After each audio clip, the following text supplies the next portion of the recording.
along with the small monologue that goes with that, he shoots, he scores. Oh, that whole part, which we should just listen to. Yeah. Swoosh, and that's the game. Nothing further, Your Honor.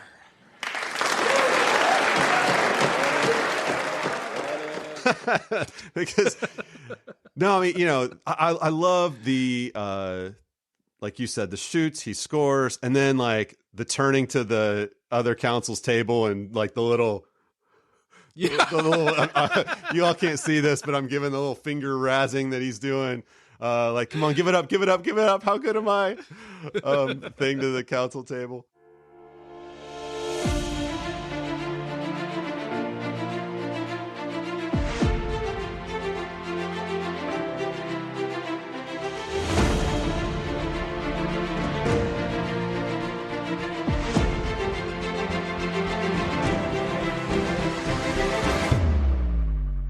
Today's Movie Verdicts episode of Lone Star Lawyers on the Varsity Podcast Network is brought to you by Varsity Search. Varsity Search specializes in helping small law firms in Texas hire lawyers and build great teams.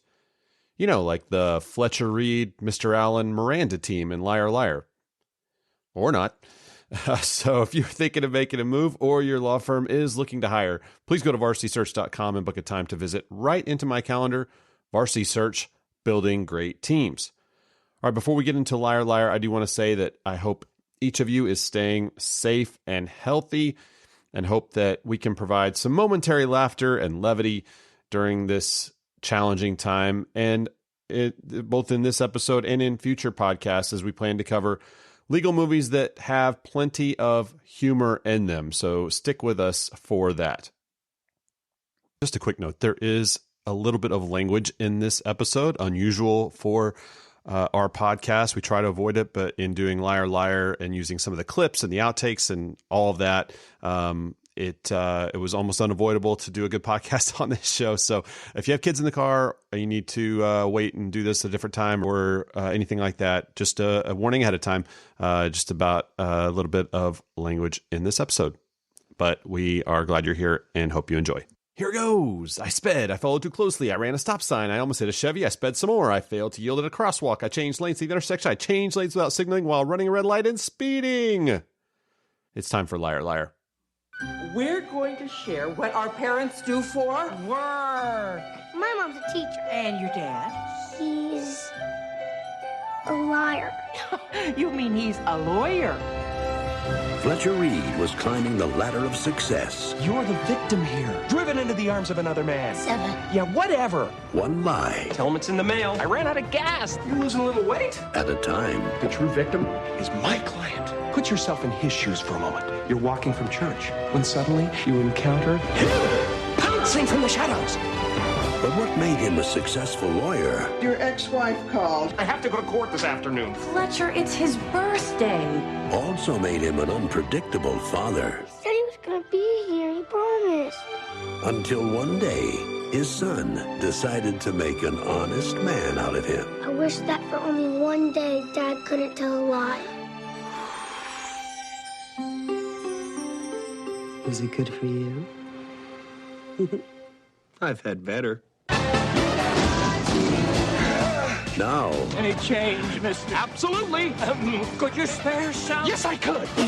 I can't lie. all he can do is tell the truth. Like the new dress? Whatever takes the focus off your head. The whole truth. know why I pulled you over? They changed lanes without signaling while running a red light and speeding. And nothing but the truth. It was me.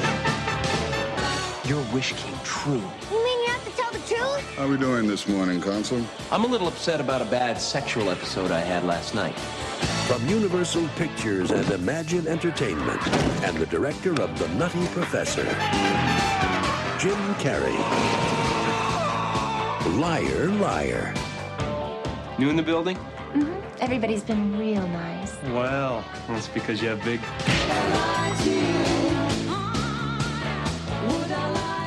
The pin which I hold in my hand is royal blue. Absolutely. That's my jam.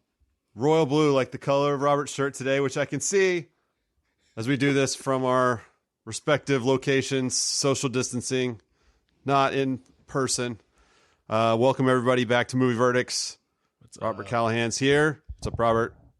Say it. Say it. Say it. Baylor Laws. Come on. You can do it. Come on. I believe in you. That's okay. Don't worry about it. Baylor Laws. Baylor Laws. It's royal blue. Can't tell a lie. Fine. Can't tell a lie. No. It's like Charlie Brown and Lucy. You just keep holding that ball over me. And Daniel here with you with Varsity Search. Hey, thanks everybody for being with us. We're recording this in the midst of a global pandemic, and we know there's a lot going on in the world that is very serious and very sobering. At the same time, we wanted to take the opportunity to provide a little levity, a little laughter, healthy to find ways to smile and laugh during this time. And what better way in our movie verdicts context to do that than with Liar Liar. And so thanks for joining us today. Well, to hop in here, Robert, when we first started talking about doing this, I know this is one you wanted to do from early on.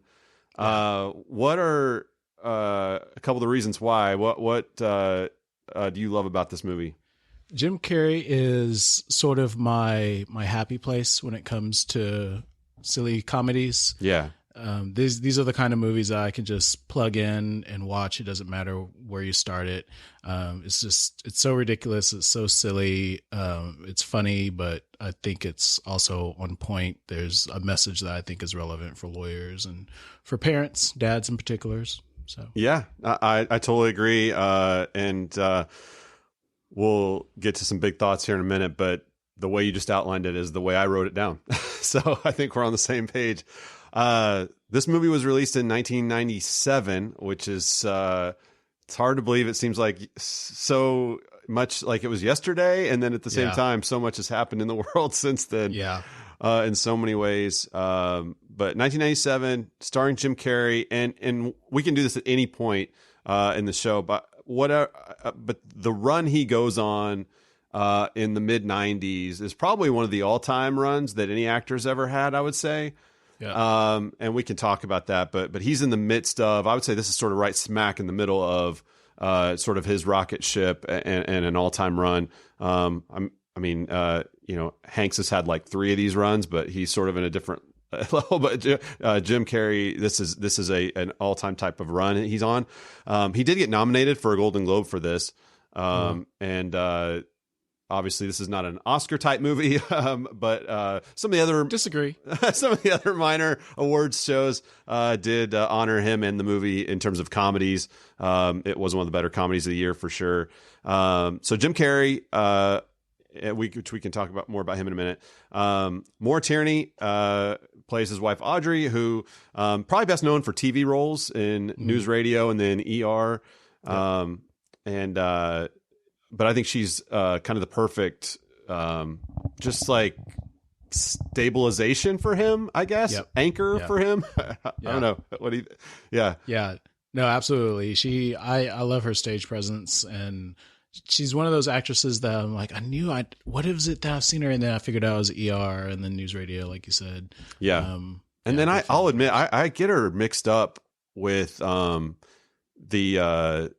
I don't watch it, but I haven't watched it in a long time. But Grey's Anatomy, they look very similar. Meredith Grey's character, the actress plays Meredith Grey, and they're also on medical shows, and they have a similar look, and they kind of have just presence too. Like, so I mix them up sometimes. Justin Cooper plays the kid Max, and then I never know how to say Carrie Elwes' last name. Elwes, but I mean, he's been with us for so long, especially those of us in our generation from The Princess Bride and As You Wish. And then he was actually a bit character on one episode of Seinfeld, and where he asks questions to himself aloud and then answers them. Am I happy Beth left me? Of course not. Can I hope to pick up the pieces and move on? Absolutely. You're gonna pick up the pieces. Just had our 3rd anniversary on April 8th. 10. Right. Right.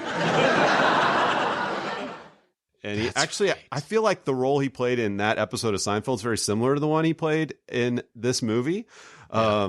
Anyway, so I always like him. And then Jennifer Tilly plays the client, Samantha Cole, and she's well known from a lot of things. Yeah. And there's some other people just play some really important. I mean, just the other lawyer, Swoosie Kurtz plays the other lawyer, Dana Appleton, and then Mitchell Ryan plays the head partner, Mr. Allen, he's a great older comedic actor in this movie and has a great. There's a great scene that we'll get to, I'm sure, in the boardroom with him and that group. But what do you think about the cast, just overall? No, just winners. It was great. There was an interesting factoid that I learned later about a boxer that cameoed. Did you see that piece of trivia? No. This might be better for inadmissible evidence, but besides the well-known cast, I mean, with Jim Carrey, you just can't do any wrong to me. It almost doesn't even matter who is playing beside him. But yeah, there's some fun stuff that I'll get into when we get to inadmissible evidence. Yeah. Good. Well, that's cool. So this movie did well at the box office. It made $300 million worldwide on a budget of just 45. 20 of that was Jim Carrey's pay for it. Wow. For the movie. That's what he was in this. Like I said, this run he's on, he's in like a $20 million picture land, which I think he was the first to get to that point, just at the stage of where the movie pay was, and he was sort of setting the market at that time. It was a 6.9 on IMDb, and in Rotten Tomatoes, it was an 81 critic, 75 fan. So pretty highly rated. And as I watched it back, I had not looked at the reviews yet. And so when I watched it back, I was like, I could see this being one the critics didn't love so much. But when I was pleasantly surprised that they did. Yeah, so just some other, key things that I'm reminded of as I watched it. And part of this is just Jim Carrey, I think, and part of it's the timing of the 90s. But the trailer and the outtakes from this movie were what I remember when it came out, because there are outtakes at the end of the movie, which not everybody was doing, but that was sort of a thing that was kind of coming on. And it was one that had several really good outtakes, because Jim Carrey is just, I think, a natural with outtakes. You're just going to have a lot of outtakes, Jim Carrey, that are great. And the trailer just spliced together almost of the best lines and little kind of mini scenes of his physical comedy in a 2-minute stretch. And so the trailer, the outtakes are what I think of a lot when I think of this movie, especially. What about you? Yeah. The thing that I think about the most is the claw. Hey, how you doing, creep? Good. Oh, me too. Except my arm has really been bothering me lately. Oh, no, Dad. Oh, yeah. It's becoming a claw! Nothing can stop the claw! Run, boy, run! Save yourself! Yeah. I mean, just the physical comedy aspect, the scene of him throwing himself up against the wall in the bathroom and banging his head on the toilet seat and all that stuff. Just the premise is fantastic, but it really is the physical comedy and the acting of Jim Carrey that makes it for me. That's what I always think about. Yeah, no, I think so too. And then let's talk just for a minute about the good kind of the overall messages and things to kind of big picture take away. What were those things that you really wanted to emphasize on that? Yeah, in the trailer, I went back and watched it, and there's a line in the trailer, and it says, "But what made him a good lawyer also made him an unpredictable father." And for me, like that resonates so profoundly with me, and it's that's my personality type. I overcommit. I'm always striving. Maybe it's my Enneagram 8, but I have actually literally had incidents where I was scheduling something And my wife would hear me on the phone scheduling it. And she was like, oh, no, you can't do that because that's your birthday. I mean, like, I think about 24 hours at a time. Right. And everything is full and it's always go, go, go, go, go. And so I could really, identify with the idea that there's that tension between your role as a parent and a husband and your role as a provider or business partner or a lawyer or advocate, whatever you're doing. Yeah, no, I agree. I think, and then also kind of building on that, I think the two things that I jotted down for this were, specifically, and you mentioned this a couple minutes ago, the role of dad in with the kid, that he's obviously got a great mom, and she loves him and is taking care of him and doing all the right things. From what we can see, a loving, caring boyfriend who wants to also care for the child as well. And then but the kid just has a different relationship with dad, and that's not replaceable really in any other way. And I just think sometimes it's a great responsibility. It's also a great privilege, and it can't be, I think, taken for granted with every word, with every deed that you or I or any other dad says or does with our kids, or does or don't do with our kids. The impact that it has, and that was a big part of it for me. Yeah. Oh, sorry. And, at the same time, I think it's important for us to give ourselves grace as parents. And I'm sure moms deal with this so much more strongly. But as dads, as parents, I think that it's really easy to just sort of wallow in how I messed up and, all the things that I did wrong that I should be doing differently or should have done differently. And you kind of just get stuck living there mentally. And I think that at the same time, there's a great line in the movie where Jim Carrey is starting to realize about himself that he's not the best father. And he says, oh, I'm such a bad father. And she's like, no, you're not a bad father. You just have a problem showing up. And so I think it's important to realize, to identify the problem and say, okay, I'm going to make concerted efforts. I'm going to shift my priority. I'm going to focus on trying to show up, but at the same time, give yourself grace, because if you just live in the mistakes of the past, you'll never get from under it. Yeah. Yeah, for sure. The other piece from the lawyering side is, and it's funny because I think we got it really in the very first scene in the law office where the partner, Miranda, is trying to get the original lawyer, it sounds like, Fred, who's supposed to be taking the Samantha Cole case before Fletcher does. And she's trying to get him to, go beyond the bounds of what's ethically permissible and all of that. And he pretty much lays out, I think, exactly the way you would want a lawyer to practice. I'll advocate as much as I possibly can, and I'll vigorously, do this. But I won't lie. Right. I won't break the bounds of our rules of ethics. Right. And I thought it was a great statement of what it should be to be a lawyer. And I appreciated that. And I think that's where eventually Fletcher gets to at the end as well. But makes Miranda go to Fletcher because he obviously isn't bound by those same ethics. Yeah. And I feel like a little bit there's an unfair interrogation of lawyers in that conversation, because while I understand the principles that the first lawyer was articulating, there's not really, being a zealous advocate doesn't require lying.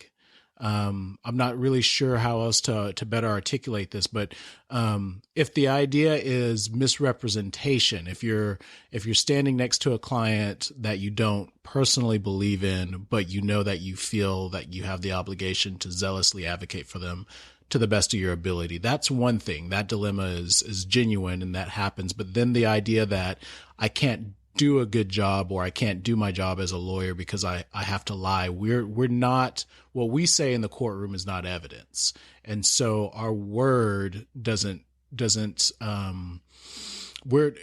our case doesn't rise and fall based on our honesty. Now, it may rise and fall based upon our perceived honesty, upon the fact finder's perceived honesty of us, but we're not required to lie. Now, with one exception, there's one place that I saw in the movie where there was a direct dilemma of, a real lawyer in this situation who would need or want to lie, who couldn't lie, would be in a hard position. And that was at the negotiation table when they were walking into the courtroom for the first time and the two parties were meeting head to head.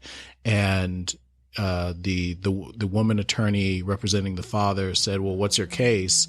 And then, Jim Carrey, Fletcher,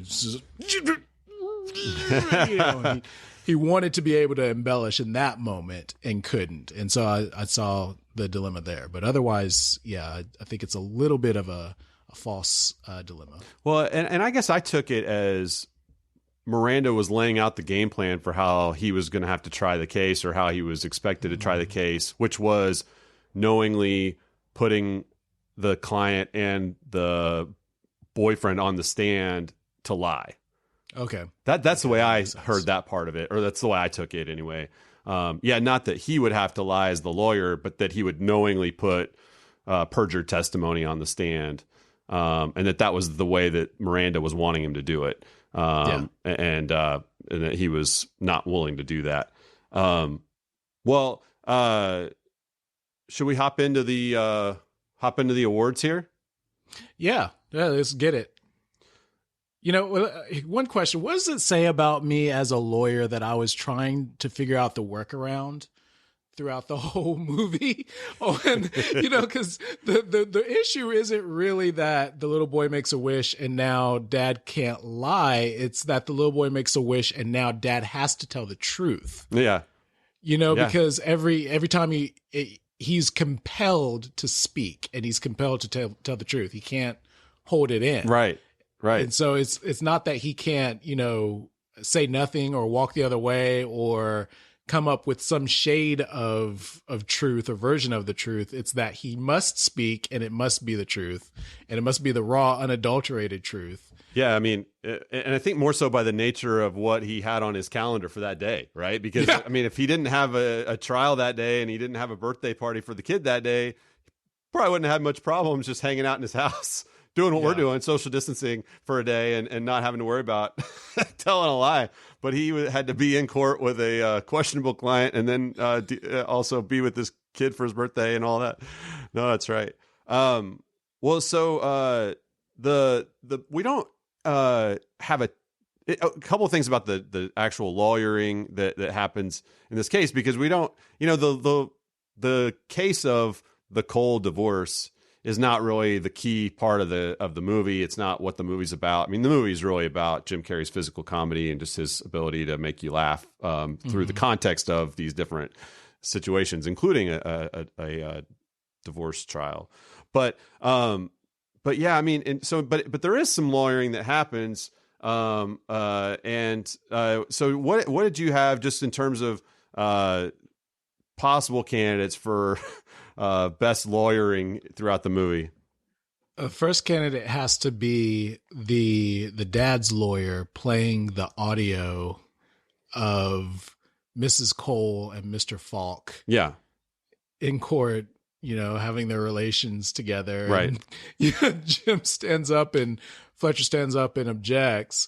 And he says, how do we even know that that's not Mr. Cole's voice? And then she says, well, you're much better than my husband. Well, and so one of the things I wanted to talk about on that is, and admittedly not a litigator, but having just enough evidence classes through practice court to be dangerous. But I did look up a little bit of this. So, and we don't have a lot of the context for the way that the tape came about, but as far as I can tell, I mean, they're in California, which is in terms of a wiretapping situation, is both parties have to be aware of and okay with being recorded, which obviously this was not the case. It's a private investigator from the husband. Yeah. So I'm not quite sure why there at least wasn't, and I think in a real legal movie, you would have had a fight over this in terms of the admissibility of that tape. But I don't think it's admissible. Right. No, absolutely not. So why we don't have, so we could have made an actual objection there. I went back and read in Texas, while it's just a one-party surveillance or recording requirement, but presumably you wouldn't have had either party since this was a third-party recording. Right. It looked like maybe there were a couple of cases in our appellate law in Texas where if it's sort of cumulative on top of other evidence of an affair that came in, and here's just one more thing, then it might be allowed, or it may not be a reversible error if you allowed it, if you're the trial court judge. I think in general, if it's it can be criminal too to have wiretapped. And it's not. So I think there's an admissible issue and an objection issue there that we don't get to see because it's not real. Again, it's not really a trial movie. It's not a lawyer movie. I think you probably would have seen it in some other movies. But anyway. Yeah, and I think interesting fight in the upcoming years is going to be the appellate level arguments about some of the changes that Texas has made to recording statutes.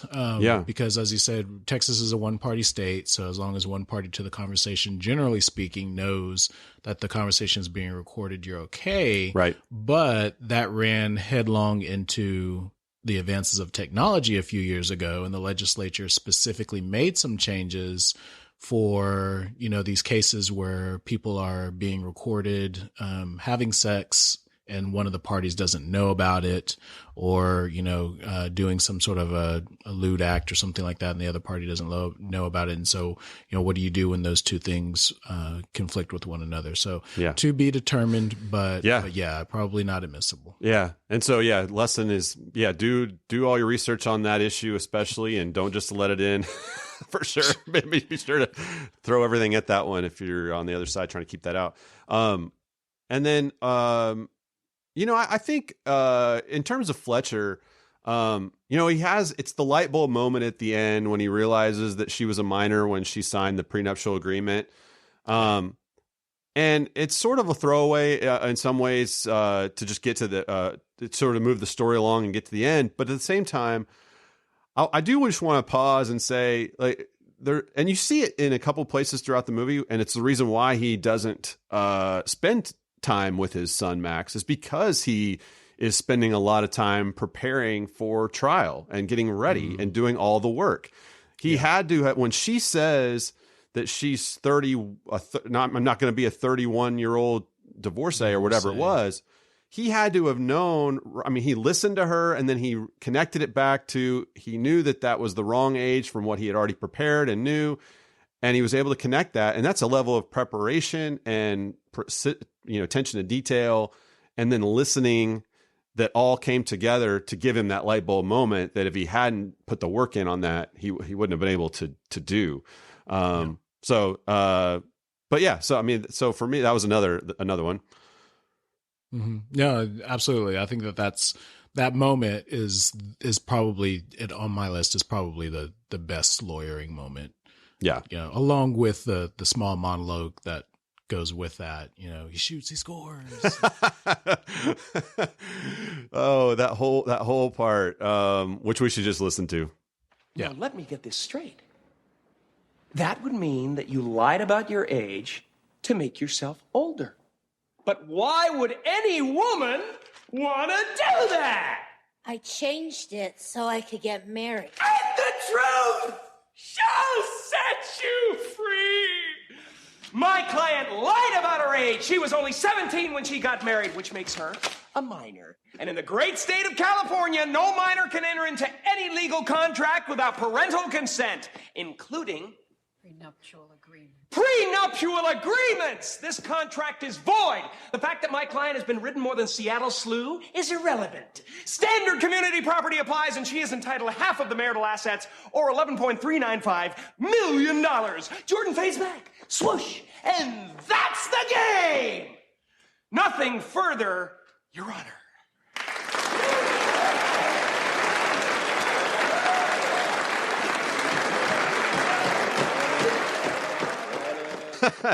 Because no, I mean, you know, I love the like you said, the shoots, he scores, and then like the turning to the other counsel's table and like the little you all can't see this, but I'm giving the little finger razzing that he's doing.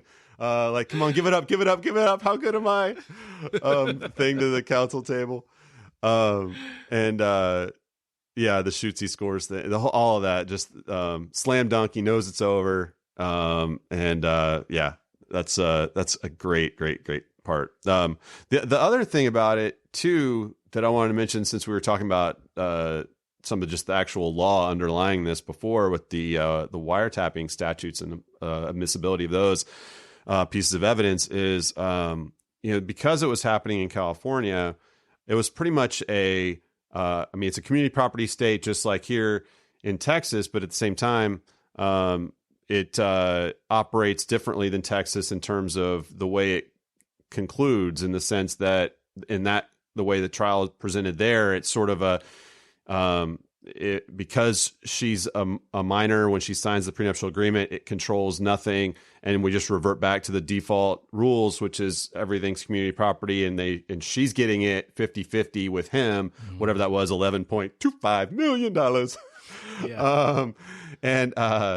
But in Texas, while all of that community property would have been available for a split, the judge has much more leeway to create a just and right division of the assets. And if there was all this evidence of her infidelity and causing the marriage to break down, and other factors as well that the judge and the court can look at, it wouldn't have necessarily been, and probably wouldn't have been, a 50-50 split of those assets on the hammer there, or the gavel, once the kind of that substantive part was over. Yeah, no, that's a good point, because a just and right division doesn't necessarily mean a 50-50 division. It means what's just and right. And so, yeah, the fact that there were 7 acts of indiscretion, whatever, with 7 different partners would probably militate against her, I would think. Whatever. Oh man, yeah, no, I will get to that scene here in a little bit. Yeah, so I think that's right, that the lawyering award is probably just that preparation to the light bulb moment. All right, let's take a quick break so that I can let you know that right now Varsity Search is offering free consultations with law firms that are thinking about if and how to go about hiring lawyers in 2020.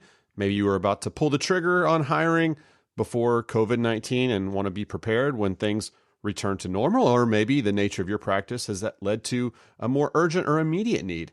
Either way, we want to be a resource for you. So you can go to www.varsitysearch.com/law firms. And if you scroll down the page there, you'll see a time you can book a visit into my calendar. So do that. I will look forward to connecting with you. All right, let's get back to Liar Liar. Well, we've also got we've got our Best Lawyering Award, our Aaron Brockovich Award. I had trouble with this one. We don't have kind of your typical gopher investigator cracking a case kind of thing. I mean, I guess you had an investigator wiretapping the two. Yeah. I'm not ready to give it to that guy. But this is generally for our grunt work, our non-lawyering grunt work and discovery stuff and all of that by a non-lawyer. And the best I could come up with for this is not really legal related at all, but it's Greta going down his secretary and bailing him out from the jail to let him go get his son. That was my grunt work moment of the movie. I don't know about for you. Yeah, that was my moment. And then followed by, if not that moment, the moment where he is realizing that Max's birthday is tomorrow and he doesn't have a present. And then she brings the box from behind the counter, and, you know, she's just saved him yet again. You can just tell that relationship, he really relies on her. So absolutely. So I think Greta is our Aaron Brockovich award winner for this. You know, the thing with the present, a couple things about the present that I like. So she does the shopping, gets the present, and then there's a little banter back and forth of, you should have got yourself something. I did. So she also got herself a present, which then he gives to Miranda, the partner, and trying to kiss up to her. Literally rips it out of Greta's hands and gives it to Miranda. And one wonders, does Miranda want a gift for does 40-year-old like crazy Miranda want the gift that Greta got for herself? Right. It would be interesting to know what that was. See Miranda open up that gift. Oh, great. This is some interesting perfume.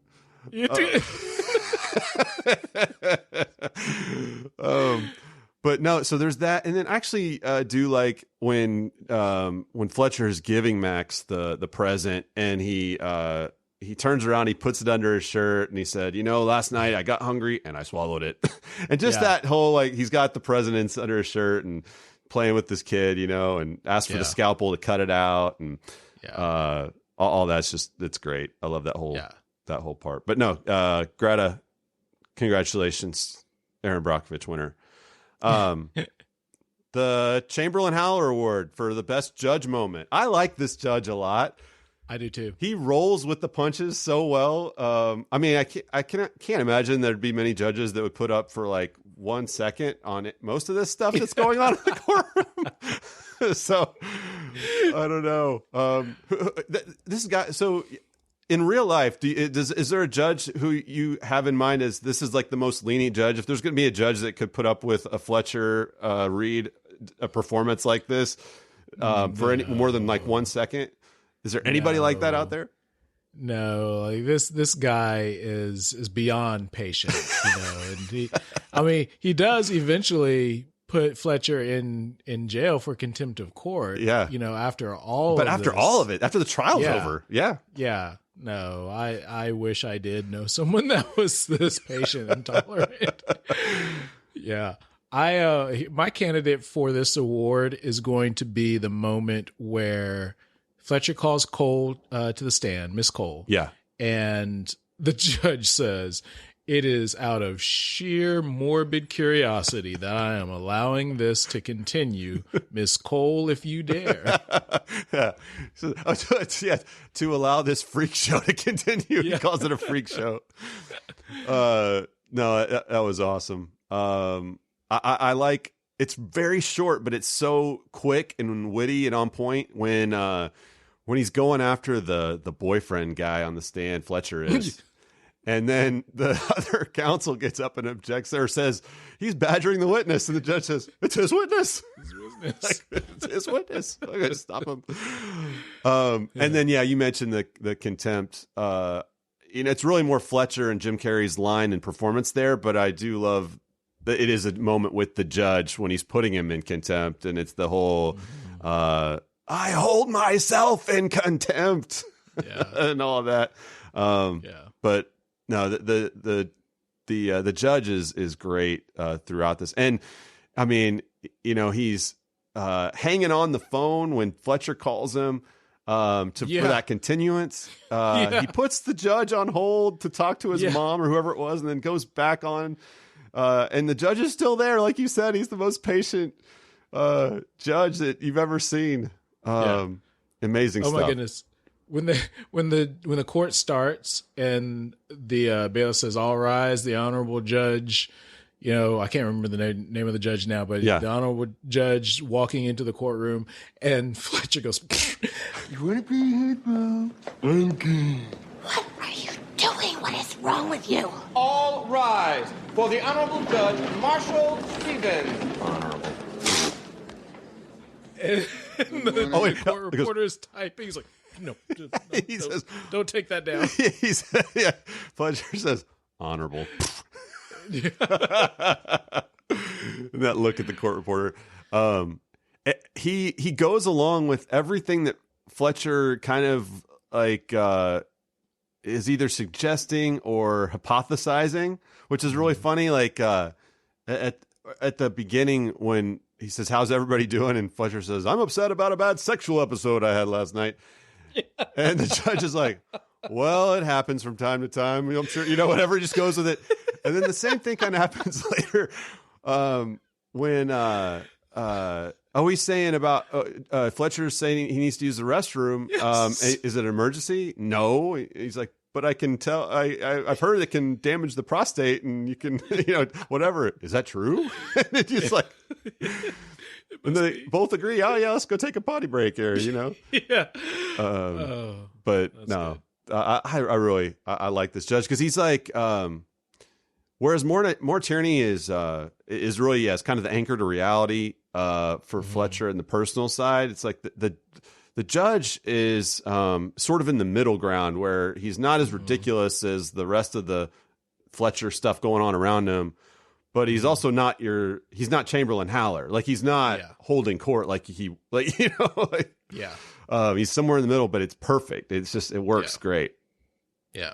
And I guess for Fletcher to be Fletcher in the courtroom, you have to give him some leeway. Yeah. No, I think that's for sure. But I think you're letting the freak show continue. Be my guest or whatever, or good luck or whatever he says to her. That's I think a good moment to award for that. I love that. The best witness moment, the Colonel Jessup Award. Is it too easy to give it to the boyfriend? That was mine. I mean, we pretty much had the same version of that in The Lincoln Lawyer with the other guy up there that was being kind of creepy. Yeah. It's like almost like the same actor, actually. He got that kind of 80s, like flat top hair, Ivan Drago hair with the suit. Yeah, the whole thing just kind of like was creepy. Yeah. And then the double earrings, double loop earrings. Yeah. Oh, yeah. 1997. That was great. The shirt with the jacket over the t-shirt. Yep. Look. Oh man. Yeah. I did like when Samantha Cole's on the stand, and even after being asked to answer by the judge, she's still lying about her weight. Yeah. On the stand. Well, I don't know how many weights she gives over the course of that, like 30 seconds. There's like 3 of them. Yeah. While she's on the stand. So yeah, good stuff. Good. I don't know, other witness moments that. We're not going to touch the 115. Yeah, in your bra moment. Well, I will touch it only to set up what I think is one of the better outtakes. Yes. That we have at the end, and so we'll save that. But I think that's important though to set up the outtake, because it's really great. Yeah, because there's the objection and objection. You would, yeah. But we can get to that one. All right, so let's take our brief recess here in the midst of our awards. I'm afraid to ask whether we're even close on any of our tests that we run here. Our Bechdel test. Yeah, I got nothing. There is not a point in the movie that I noticed a woman talking to a woman. Just period. At all about anything. Yeah. Does Miranda talk to Greta? I don't think so. Does Audrey Audrey, talk to anyone? It's kind of funny how they don't even acknowledge each other. Like the part of the script wasn't even like, hi, good morning, Audrey, or like there's not a single point in the film where a woman is talking to another woman about something that is not a man. It's gonna, I mean, and for both of these tests, I would say it's you're operating from behind when you have a Jim Carrey like person as the starring role of the movie, because it so much centers around him. He's going to be involved in in almost every single scene. Like just in any movie that someone like him especially at this stage, maybe not now, but at this stage of his career where he's getting paid $20 million out of $45 million, like he's going to be the center of almost every scene. To be rare to not have him in a scene. So therefore, when that's a white male, like we're not going to get two women talking without him there, or for sure without him being the topic of conversation. And then same thing on the minority conversations about anybody but him. It's almost impossible. I was just thinking though, we had a flight attendant and the wife on the plane at the end. Oh yeah. Taking the drink order. That's true. And she's just pounding down those drinks because she does not want to go to Boston with this poor guy who's super nice, but at the same time, like there's just not any kind of connection there, really. Like there's not a spark or not a. It's just weird. We can talk about that if we want. I actually have several things for our brief recess here that don't seem to plug in to the other categories or the other awards. One of them is his character Cary Elwes, or however we say his name. Is just a weird character. Yeah. His version of the claw. Oh man, with the one finger. It's the claw. The one finger claw. It's the David Gwynn claw. It's the David Gwynn claw turned upright. The Baylor lawyers will get that. Maybe yeah. But yeah, no, the claw. So yeah, we don't have any women talking about anyone other than Fletcher, probably for sure. Not talking about me. And then on the Callahan Hare test, the similar test, but with two minorities talking about a non-white person. I assume we're at another goose egg, right? Yeah. We do have for representation in this movie. We do have the ethical lawyer Fred at the beginning. Who is having that conversation we already talked about with the partner and not wanting to represent Samantha Cole in the way that she wants him to.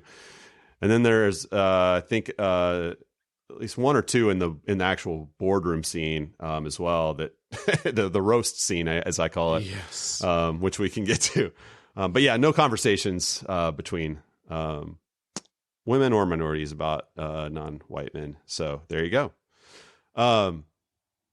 All right. So also in our recess time, I already mentioned, the odd character of Jerry, who, I read somewhere, maybe this is inadmissible evidence, but where he would read like self-help, like kind of books or stuff like that to kind of get that positive thinking, almost type of into his character. Like he was because that's kind of the type of person he wanted to act like he had been to like a self-help seminar, like changed his life or something like 3 years earlier, and now he's this guy. But that is kind of what it seems like. Another one which we can talk about is, while Greta, his assistant, Fletcher's assistant, is making all these excuses for him when she's returning messages. Right. And she's asking Fletcher, what do you want me to say to so-and-so about this? And what do you want me to say to your mom about, or return your message to your mom? And in the midst of that, it's one of the excuses that comes up is, how about a bug? What's going around? Asian flu? Oh, good one. Let's do that. Yeah. So Asian flu is used as an excuse by Fletcher to get out of something. Yeah. How weird was that? I mean, yeah, I noticed that. It's in the first 10 minutes it's in the first 10 minutes of the movie. So I'm like sitting here, okay, we're going to do this liar. It's going to be great. Give everybody some relief during this thing. And the first 10 minutes, Asian flu, boom, pops you in right in the face. Yeah. Slap.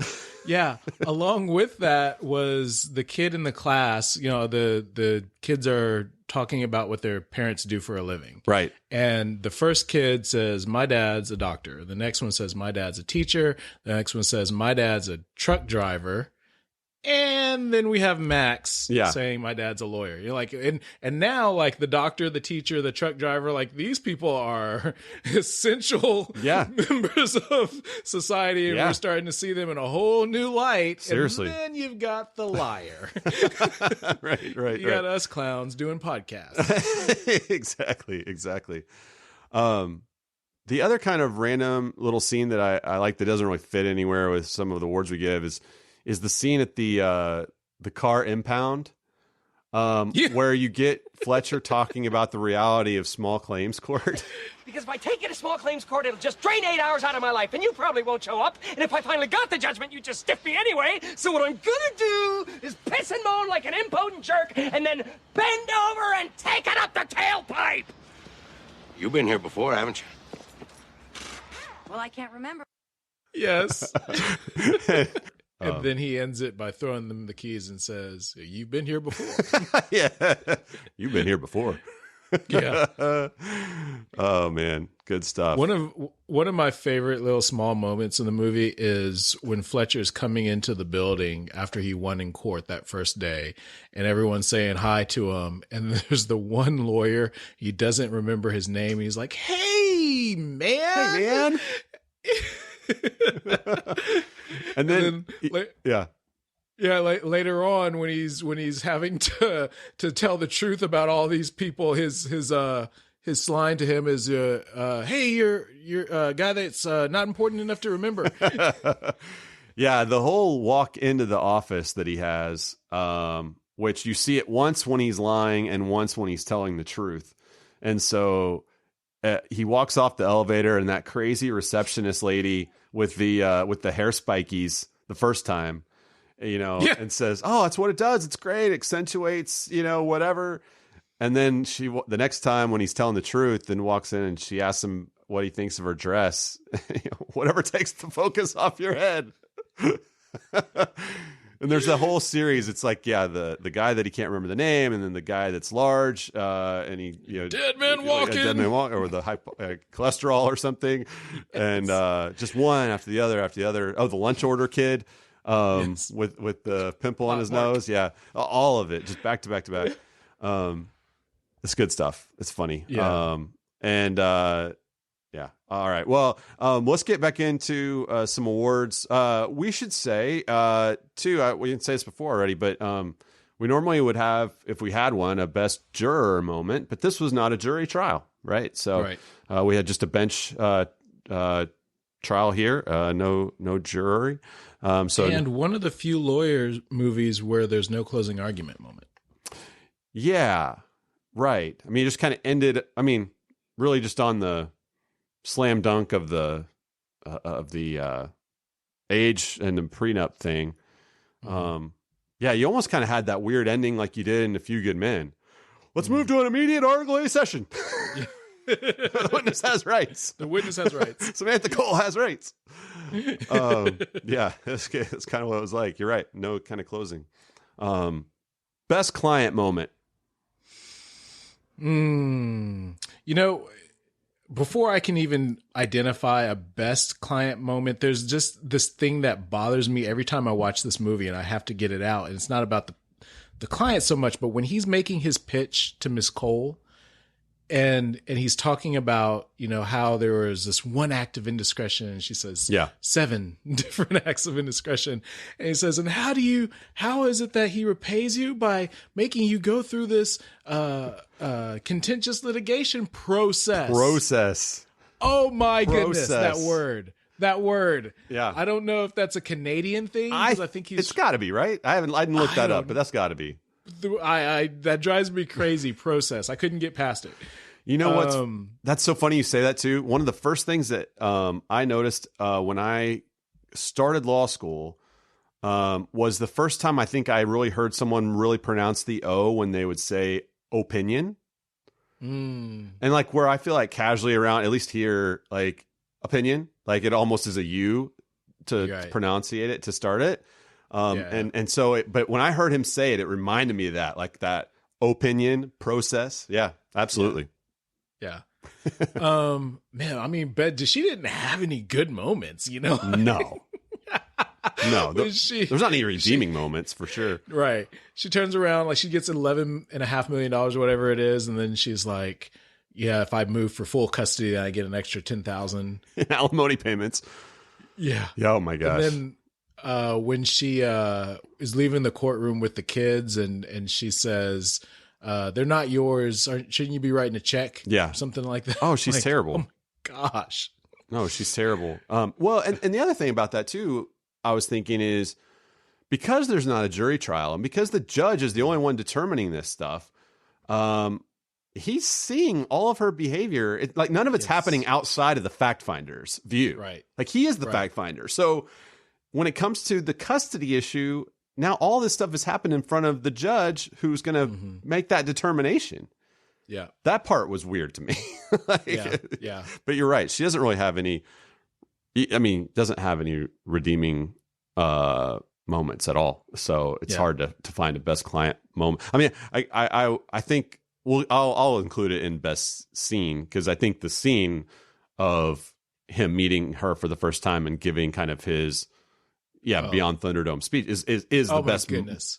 Yeah. So yes. Thank you. Let's go right there. Let's just go to the best scene. So that's obviously up for best scene. And let's just hear that right now. Mrs. Cole, the only problem here is that after you provided years of faithful service and loving support of raising his children, they are his? Huh? Oh, yeah. One for sure. After all that, your husband wants to deny you a fair share of the marital assets based on one single act of indiscretion. 7. Pardon me? 7 single acts of indiscretion. 7 acts of indiscretion, only one of which he has any evidence of, and all of which he himself is responsible for. Yes? Mrs. Cole, you're the victim here. The wife of a cold, distant workaholic, starved for affection, driven into the arms of another man. 7. Yeah, whatever. You're not trying to deny him what is rightfully his. All you're insisting on is what is rightfully yours. Yeah. And maybe a fraction more. I think you're bending over backwards. Yeah. Well, I did offer to give him joint custody of the kids. He is, after all, a wonderful father. And how does he repay you? By dragging you through a painful litigation process. No, this can't happen. With all due respect, this isn't about you and Mr. Cole anymore. This is about all women. Where would Tina Turner be right now if she'd rolled over and said, "Hit me again, Ike," and put some stank on it? Rolling on the river, that's where she'd be. But she's beyond Thunderdome because she decided to send a message. Wake up, sisters. There's no such thing as a weaker sex. All right, strong nominee. I mean, put some stank on it. I mean, she's beyond Thunderdome. I mean, the whole thing. And then, Miranda at the end recognizing, oh, you're good. Yeah. You are good. I think they probably took, if we go back to it, I mean, a lot of the trailer comes right out of that scene because it's just there's so many good quotes and good lines and moments, and it's just the best combination of his physical acting, but also with his just delivery and all of it and the writing. And it's just it's all there. It's a great scene. Yeah. I wonder just how much of that is ad-libbed. Well, that's the thing that with him, it's another thing. It's what creates those outtakes and also what creates, you don't know how much of it is just him going off and creating his own stuff. I mean, the roast scene in the firm's conference room with all the partners around, I mean, is up there for me with one of the best scenes. I mean, I do remember that specific scene in the theater watching this movie. And it's one of those times where I remember like my stomach kind of hurting from clenching through that because it keeps going. He goes around the room and hits like 10 people with that roast, some of which we will have to say in 2020 is not can't do it anymore. Yeah. And particularly the closing with throwing the wig on the wall and doing kind of the whole scalp thing. It is just something you wouldn't do now. But up to that, and the whole scene is just, I mean, one after the other of continuous laughs. Do Simmons!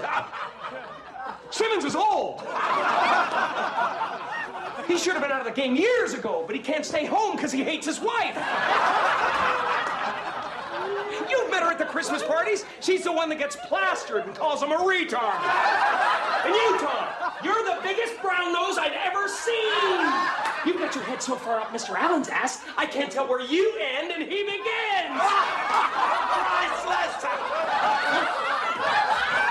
You have bad breath caused by gingivitis. You couldn't get a porn star off. Your hairpiece looks like something that was killed crossing the highway. I don't know whether to comb it or scrape it off with a shovel and bury it in the line. Loser! Idiot! Wimp! Degenerate! I like your style, Reed. That's just what this stuffy company needs. A little irreverence. Good! I'll see you later, dickhead! Dickhead, priceless. No, I distinctly remember, just like you said, being in the movie theater and the moment that the scalp hits the wall. I mean, the whole place. Tears, physical, actual, literal tears rolling down my face. Like, yeah. No, I mean, and you know, like you're looking, I mean, I watched it back the second time in getting ready for this. And, I was just watching the actors, around the table reacting. And I mean, you're looking at them and I'm thinking for the most part, I think they're probably just reacting like you or I would, like, I mean, just cracking up at Jim Carrey doing his thing. Like how much acting's actually happening there. Like just sit here and when it's funny, laugh. Like that's the, you know, and you can create like the whole boardroom is laughing like the theater's laughing, which is great. Like they're all laughing with each other. It's a good scene. Any other besides? So we got the roast scene, the client pitch scene. Any other best scenes that are in that ballpark?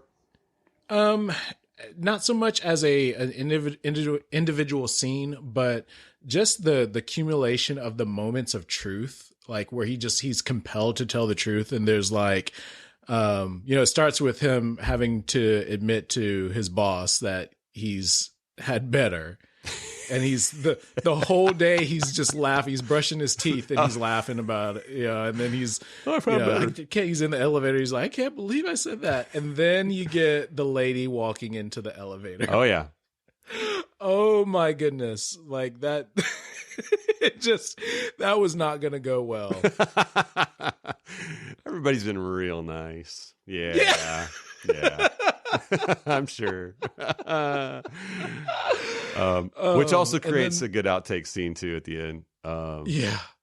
But you know what? I also distinctly remember that scene from the trailer. It was a prominent scene in the trailer. So a big part of just letting you get a sense of what this was going to be like for him throughout the day.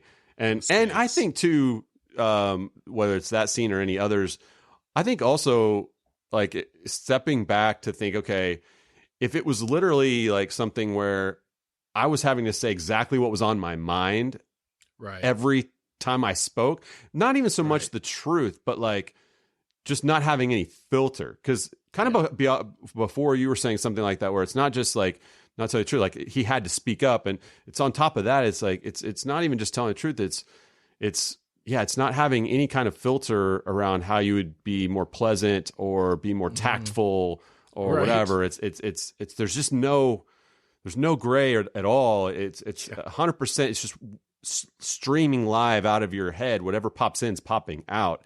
Yeah. And that's beyond just telling the truth. I don't think any of us would want that exposed over a 24-hour period. Absolutely not. Any of those situations or others, probably. So.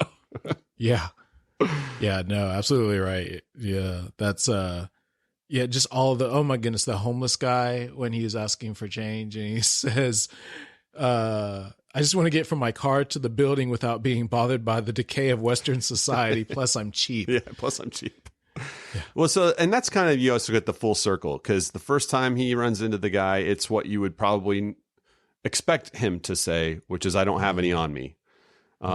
Which was, probably what the guy hears most of the time, whether it's true or not. And then the second time it's the truth, which is what you just said. And then the third time it's, I'm a changed man. Here's all my money. Yeah. Take it. But it won't buy your happiness. Yep. Little throw in there. Well, Which who keeps that much change on him? Well, 1997. Yeah. Yeah. So okay. So what are we going with? What do we think? The client pitch scene. Or the roast. It's got to be rolling down the river. The client pitch scene is the winner. Favorite line, the yellow highlight award, or the highlighter award. There's only one correct answer, and we have to play the clip. It's he's coming back to the office after he's been in court, and Greta tells him that this client got himself in trouble again. Yes, and I have that one. He wants to know what your legal advice let's hear what the legal advice is. Busted skull. He knocked over another ATM, this time at knife point. He needs your legal advice. Stop breaking the law, asshole! This is the battle cry of every defense attorney. Yeah. Oh man. I'll have to go back into the intro and preview that there's at least one curse word in this scene in this episode. Sorry. I get to check the explicit lyric box on the upload when I do this. That's exciting. Yeah, no, it's a great line. One that I know I used it at different points in the probably 10 years after the movie came out. But I love the when he sees Audrey and Jerry kiss, and it's that was a nice image. Hi, honey. Hi. Wow, that was a nice image. Deleted. Deleted. I used that deleted in a bunch of different contexts for probably 10 years after this movie came out. So that's a special place in my heart. Deleted.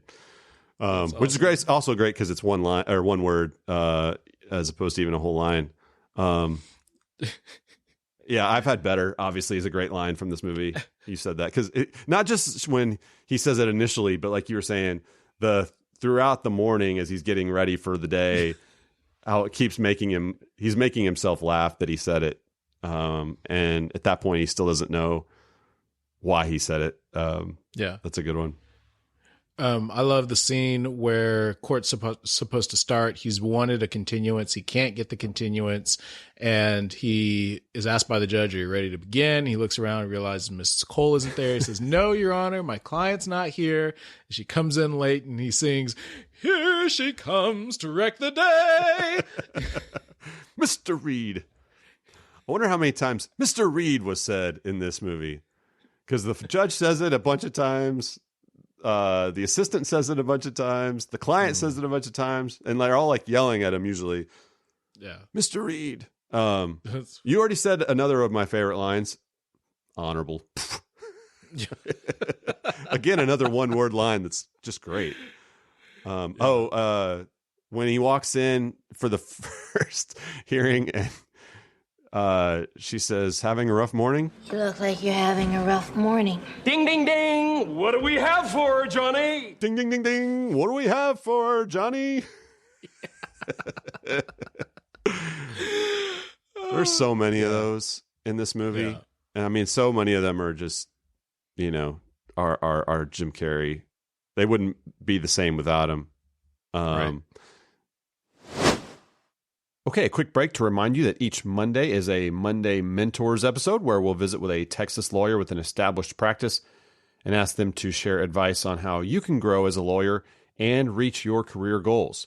Since our last Movie Verdicts episode, we've talked with Houston trial lawyers Brian Lopez and Matt Greenberg, Austin appellate lawyer Amanda Taylor, and San Antonio litigator Matt Pepping. This coming Monday, we are talking with Austin litigator Steve Scarnulis. So please subscribe to the show so you can catch all of these as well as our next Movie Verdicts episode. We're going to be doing Legally Blonde, and there's a rumor that my wife is going to be joining us for that, so you won't want to miss that episode. All right, let's get back to Liar, Liar. I think there was one more I wanted to mention. I was just looking for it here. Oh, yeah. when Max is saying, but my teacher tells me that real beauty's on the inside. Oh, that's just something ugly people say. Yeah. Yeah, or when Max is asking him, oh, it works. You have to tell the truth. And he starts asking him the questions that kids would ask. And so one of them is wrestling real? Yeah. And then if I make this face, will my face stay that way? And Fletcher says, no, in fact, some people make a really good living that way. The self-reference meta comment there for sure. Greta's walking out talking about her friend who got robbed by the burglar, and the burglar sued the friend and fell into her house or whatever and got $6,000 and whatever. And Fletcher said, that's not justice. I'd have gotten him 10. Yeah.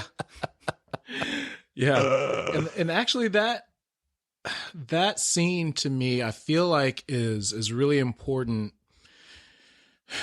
It's kind of this in the 90s when the internet wasn't, up and running the way it was, there were, rumors kind of made their way through the world somehow, and everyone knew the stories. And so, like, for example, everyone knew about the lady that burned herself at McDonald's with the coffee. Right. And this was the same kind of story that I had heard growing up about a burglar that had fallen through a window or a skylight and then sued the homeowner and recovered some money. And I didn't have enough time to look this up and see if it actually happened. But I think that is the sort of iconical idea of what a lawyer is that people have in their minds. Sure. The unfortunate image of what it means to be a lawyer. And so he's having in this movie to fight against his own nature because he is that kind of lawyer. Yeah. And as he's learning something about himself and he's learning something about his own character, it's also redeeming what he does. Right. And what it means to be a lawyer. Right. And so I think that's why one of the reasons for me why this movie is so important, because it speaks to what kind of person, what sort of lawyer do you really want to be? Yeah. No, I think that's well said. All right. Should we go to inadmissible evidence? Let's do it. I got All right. so many. I'll tell you what, so I don't forget it, because I've got a few as well. Let's go ahead and just do the Jim Carrey run here, because it's not really inadmissible evidence, but we haven't talked about it in detail yet. He goes on a run, and I'm going to just, so I've got it right in front of me here. Let's see here. So this was, I would say, well, I don't know for you. He was obviously on In Living Color, yes. And where he first became popular. I would say in a cult like way. Like, I mean, like, not in a bad way, but like in a segment of society that was invested in Living Color, he became kind of a cult hero in some ways. It's kind of the same way J-Lo did in the time that she was there. Before she kind of broke into the mainstream. I'd say the same thing for Jim Carrey. And at least for me, when it became clear that he was becoming mainstream, I mean, it was Ace Ventura, Pet Detective, the first movie, which was not his first movie, but his first big movie, which was 1994. And so he goes on a run of these movies, which make, I mean, well over several $1 billion. But he goes from Ace Ventura, Pet Detective in 1994 to The Mask in 1994 and Dumb and Dumber in 1994. Boom, boom, boom, all together in the same year. That's a lot. He does Batman Forever and Ace Ventura When Nature Calls in 1995. He does, and these aren't all great movies necessarily, but they're becoming big movies. He does. The Cable Guy in 96, Liar Liar in 97, we said. He does The Truman Show in 98. And I would say there are others that he does that he makes a lot of money on and whatever, but that run really from 94 to 98 is pretty remarkable. And in fact, I pulled back his how much money he made on these just to kind of get a sense of it. And yeah, he made 20 million each for Liar Liar, Cable Guy, and then also Me, Myself, and Irene, and How the Grinch Stole Christmas, which I didn't mention. And he made less than $1 million for Ace Ventura, because he wasn't proven yet, and that movie wasn't necessarily going to be a big hit, but it was, and it made him a star in the mainstream. But then, interestingly enough, the most money he ever made on a movie was Yes Man, and it's because he did the Downey thing. He didn't take any money up front, and he took back end profits. And so he wound up making $32 million on a percentage of the profits on the back end of that movie rather than taking any upfront salary from it. And it's the most he made in the movie. But that run he made with Liar Liar right in the middle of it was intense. And if you like, we both were kind of in that high school to college age range. I mean, the comedy just hit us, especially, I think. And so when a new trailer came out of a movie he was about to be in, it was just like, you just put it on the calendar. We're doing it. We're in. Yeah. I mean, I think for me, Dumb and Dumber actually is the movie that I remember going back and seeing multiple times in the theater, which is something you did back then. And I don't know that I did that for any other movie. But that's one I remember doing it for. I mean, just an amazing run. I mean, he's still doing stuff and everything. It's not the same now, but that run was amazing. Yeah. No, I remember going to see Ace Ventura 1 in the movie theater and falling asleep. But now, I mean, it's not the same now that I'm 41 years old. But, right. You know, like Ace Ventura, that is one of my just go-to silly movies. I'm going to zone out. When Nature Calls, is that the second one or the first one? When Nature Calls is the second one. Yeah, the second one. Yeah, that's one of the funniest movies in my memory. Yeah. Love, and this is more or less the same character in a different context. Yeah. For sure.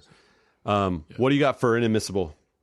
Okay, maybe we should just do tennis. Just go back and forth. Just rapid fire. So the guy that was on the courthouse steps, who borrowed Fletcher's his coat, and he had been in court with, got the not guilty verdict. That guy is a professional boxer. His name is Randall Tex Cobb. Oh. And he's not renowned for a whole lot. He was supposed to have a bigger role in the movie, but he has been famed as the guy that shut Howard Cosell up, because you may know about this, but basically the fight that should have been stopped maybe a little earlier, and Howard Cosell just didn't even really know what to say when it was going on, and so wow. So professional boxer is supposed to have a bigger role in the movie. So when Fletcher says, "No, why don't you hold on to that coat? You're going to need it again." That was the thought. It was sort of a play on real life. Yeah. That's cool. So you mentioned this before, I think, or you were referencing the scene where he goes into the bathroom and basically beats himself up. Yes. And the story is that there were no effects used for that or anything else. So that he went in there, there's no sound effects. Like everything that happened in there and that you hear is actually him hitting all the things, the toilet, the hand dryer, the sink, the door, all of it, the floor, are all just with microphones in the room, just recording the contact with all that stuff. It's just pretty crazy. Oh man. Yeah. Okay. So the movie Meet the Parents, Jim Carrey was supposed to be in it, and he contributed the name of the family, the Fockers, to the movie. Oh, wow. And that's also, you can kind of pick up on that. The boyfriend to Miss Cole is named Mr. Falk. Yeah. Interesting. Well, that's a huge deal, because that, I think, was a big part of making that movie and the sequel a success. So that was a big contribution. Supposedly, I don't know how this is going to work, But he supposedly turned down the role of Dr. Evil in Austin Powers to do this movie because they were being filmed at the same time. Yeah. So I don't know. I assume that means that they were thinking, okay, if we can get Jim to do that, then great. If not, Mike Myers can do both. I guess. I don't know. Or I'm sure they would never say that. I'm sure they would always say it was Mike Myers to do both the whole time. But the word is that he was approached about doing Dr. Evil and couldn't do it because of Liar Liar. So what do you think about that? Who would have it? Would Jim Carrey be a better Dr. Evil than Mike Myers? I cannot possibly imagine, nor do I want to imagine, an Austin Powers without Mike Myers as Dr. Evil. Yeah. I'm sure Jim Carrey would have done a great version of it. But you know what else? I think like if you see the way Jim Carrey did the Riddler, he's so over the top. And I think like for Austin Powers and for Dr. Evil, like you needed Austin Powers to be over the top and you kind of needed Dr. Evil to be a little more understated, at least in the way he kind of went about. I mean, the antics were crazy and the ideas were crazy, but the way that he kind of delivered lines and the way he moved through it was very reserved and under control in a lot of ways. Right. And I don't think Jim Carrey could have done that. And I can't imagine Dr. Evil in sort of a real eccentric, like kind of off the wall kind of thing. Yeah. I don't know. I don't like it. What do you think? No, I agree. as much of a Jim Carrey fan I am. Yeah, I agree. Along those same lines, being offered roles, he was offered the role of the Eighth Doctor in Doctor Who and turned it down because he wasn't a Doctor Who fan and he knew that fans would sniff that out, wouldn't appreciate it. Interesting. I also saw a story that Steve Martin turned down the role for Fletcher. Yep. And I thought about that a little bit. You know, it would have been a different movie in a number of ways. I mean, I didn't look at their ages, but I mean, Steve Martin's got to be at least 10 years older than Jim Carrey, at least, I would think. Maybe even 15 to 20. I don't know. I can't picture it. Steve Martin kind of throws you off with the age because his hair has been white since he was like 30. Yeah. But so that just creates a whole different vibe, I think, to the story and who you would cast as his wife. Maybe it'd be different. I don't know. So it's hard to imagine that. I love Steve Martin. I think he would have been great in it, but you wouldn't have had near the level of physical comedy. Steve Martin can do physical comedy, but it's not the same. It's different. They are different generation versions of the same actor. Yeah. Yeah. They're pretty close. Yeah. So I could see it, but I like Jim Carrey in the role. Me too. Okay. Carrey was considered for Captain Jack Sparrow and Willy Wonka. Yeah, I could definitely see Willy Wonka. I mean, the Sparrow thing, I don't see that as much. No. Or if at all. Yeah. No, I don't see that. I can see him. I think you could put any of these guys that can kind of do the weird thing, can be Willy Wonka, I think. I think Johnny Depp just nailed Sparrow. And you can't imagine it being anybody else, really. Yeah. But, yeah. Okay, I think that's all I had for Inadmissible. Oh, no. No, it's okay. There's more. Roll with what else you got? We got a couple. Okay, so Tupac and Carrey were acquaintances, and when Tupac went to prison, Carrey wrote him letters because he was a fan of Jim Carrey's to kind of cheer him up. You mentioned the fact that Carrey was paid $20 million for Cable Guy in '96. Julia Roberts was the first female actress to get paid that much for her role in Erin Brockovich, which was in 2000. Cool. Which we'll be doing at some point. Yep. And which we have named an award for. So, you know, we're taking care of Erin Brockovich and Julia Roberts for sure. Yeah. I want to say too about Jim Carrey. If you haven't seen it, he does a episode with Jerry Seinfeld on comedians in cars getting coffee. So if you haven't seen him in a while or just want to get a little behind the scenes of how he rolls and stuff, the two of them together for 20 minutes is an enjoyable 20 minutes. Yeah, I'm going to check that out. Disappointed you didn't catch this, the Nomo slider. Oh, no, I didn't. So, the Jose Canseco and Nomo stuff that Max was doing. Yeah. So there's a conversation about, Max saying like, who's going to do the Nomo slider, or who's going to be the famous Nomo doing his slider or something like that. But Nomo wasn't known for his slider. He was known for his forkball. Okay. So fastball, 2-finger. Right. Yeah. Yep.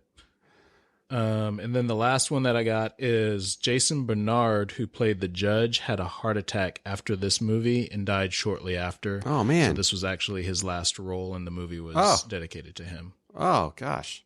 We've had 2 movies where this was the last movie. Was it Howler? Yeah, for the judge, our 2 judges. Oh. Yeah. He apparently had a heart attack and was rear-ended, and the crash was kind of bad. But yeah. That's terrible. Well, I love the judge, and so hate that. But good stuff on inadmissible evidence. And how do we wrap this thing up here? What do you think about Liar Liar as one of our top legal movies here? Yeah, so for me, I mean, my kind of closing argument idea with this is that, going back to the burglar story, the premise of this movie works because of the beliefs that we in society typically hold about lawyers. And those beliefs have some basis in truth and have, unfortunately, sometimes proven to have merit. And it's up to us, it's our responsibility as lawyers to change that. And I know that this is true about you. It's true about myself. When I went into practice, I wanted to be very deliberate in how I do the work that I do. And so I was very intentional about, developing a mission statement and saying that I wanted to be a part of changing the perception of the legal culture in our community. Yeah. And so I think that it's important for us to realize as lawyers that we have that responsibility to do that, but it's also important for us to realize that we have this responsibility toward our family. And, shout out to my wife, who taught me very early on, before we were even married, the importance of understanding priorities. And, I used to think that it went God first and then calling second and then family under that. And now I realize that your family is part of your calling. And so, it's God first and then family and then your calling under that. And as opposed to calling above family. And so these are things that we need to be aware of. And these are lessons that are going to resonate for years to come, long after this movie has gone the way of all things.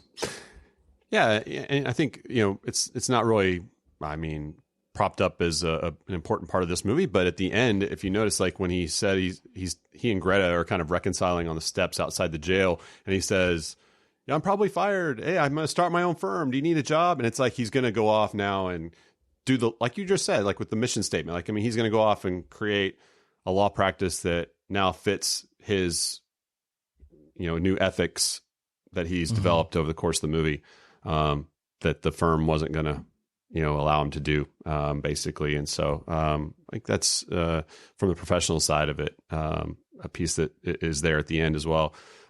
Yeah, as we said at the beginning, I think this is first of all, I think, a Jim Carrey comedy. That's what this is. Ultimately, that's what it's built for. It's built to let him do what he does best. And I've said it before on the show a couple of times. I like to watch people do what they do best, what they use their best gifts. And I think these kinds of movies for Jim Carrey at this time are that. And to let him do all that physical comedy, it is so much fun. And to get to do it in a legal context, now that, we're in this profession and gone to law school and become, all that is fun to be able to be part of that context for him to do that stuff with. And then, just the role as dad, and just to be able to see kind of, the evolution of a dad, recognizing what he has in his son. And, that what you imagine that relationship to be from the end of the credits of this movie onward, and the hope that's there too is fun. So I like this movie. It's a good one. I'm glad we did it. So, all right, Gavels. I'm gonna go first, so you can come in over me by the dollar, and when the I'm going to write down when the price is right, one over me. Let's see. I'm gonna. I had it down here, but I think I'm changing my mind as we've gone through this a little bit. But I'm gonna have this movie go. Wait. Oh, sorry. I want to make sure that I am on record, because I think I'm going to beat you on this one, but it's not going to be because I'm intentionally trying to beat you. Okay, I got my number. You're writing it down. Right. Yeah. Yeah. No, I think because I've thought that you've liked this one better than me for a while, so I'm not going to hold you to anything of on this one. I've got 84 for this one. Okay. And I can't see showing it to me on the screen here. Okay, yeah, I've got 90. 90. Okay. 90. Good deal. Well, I cut you off. Go ahead. No. 84. Why 84? 84. Look, I don't have in front of me what we've done with our others. I think that puts it not at the bottom of the 6 that we've done.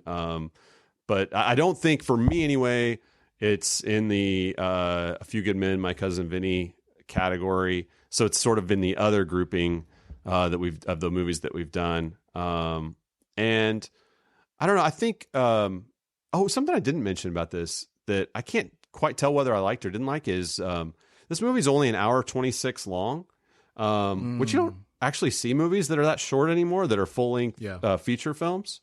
It's unusual. I actually there was a part of it that I liked about it. It moves quick and it's paced well and all that. I'm not sure what you would have added to make it hour and 45 and feel like it was valuable or whatever, but at the same time there was just not as much there, and so I think that's part of it too. That's where I'm at. Fair enough. So you said 84? I did. Okay, so for reference, witness for the prosecution, you came in at 88. Yeah. And Lincoln Lawyer, you had 83, so this beat the Lincoln Lawyer. Marshall, you had 82, so it beat Marshall. Yeah. My Cousin Vinny, 85, and then later you came back on an appeal, right, and gave My Cousin Vinny a 91. Yeah, that's right. Okay, because you almost threw me off there when you said that's right, because I reallocated my Cousin Vinny one, or recalibrated it to the 91, and then A Few Good Men above that. So, yeah, I feel good about that. I feel like, that and Lincoln Lawyer are pretty close to me, which I really like both of them. So that's good. That's close. Yeah. So I came in at 90, and now that I'm looking just for reference, A Few Good Men, I had a 98. My Cousin Vinny had a 99. Witness for the Prosecution was a 90. Lincoln Lawyer was 85. Marshall was 80. So rather than say 90, I'm gonna put this at an 88. So you're coming under. What did you say you had? 90 was what? What is for the prosecution? Witness for the Prosecution. So it's coming in under. Okay. Yeah. Good. But still above the Lincoln Lawyer. So I mean, this is just a silly comedy. I do love the efficiency of older movies, where you can get it done in an hour and a half. Yeah. And I think that we've gotten to a point where we expect movies to be 2 hours or 3 hours long. Right. And most of them just really don't need to be that long. Yeah. And so I love, like you said, the cabbie, the guy at the edge of the curbside at the the sky cap, who, develops like 5 minutes worth of things that you would have had to have figured out. He knows them in 30 seconds. So yeah, I think it's just a great movie to zone out and laugh and have popcorn and I think that's right. Well, I think to do this movie justice, I think we should end with a few of the outtakes. And so let's listen to a couple of those. If I was a boxer, I would bounce those things like Sugar Ray Leonard. I'm sorry. Brought your kids to your divorce? Sympathy. But it's working. I feel sorry for them already. For this, you will pay a terrible price. But it's working. I feel sorry for them already.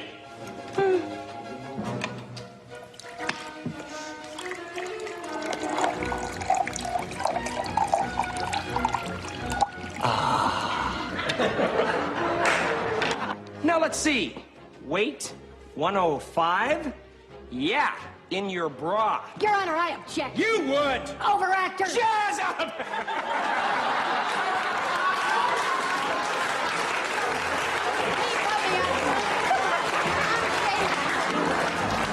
Yeah, sure he did.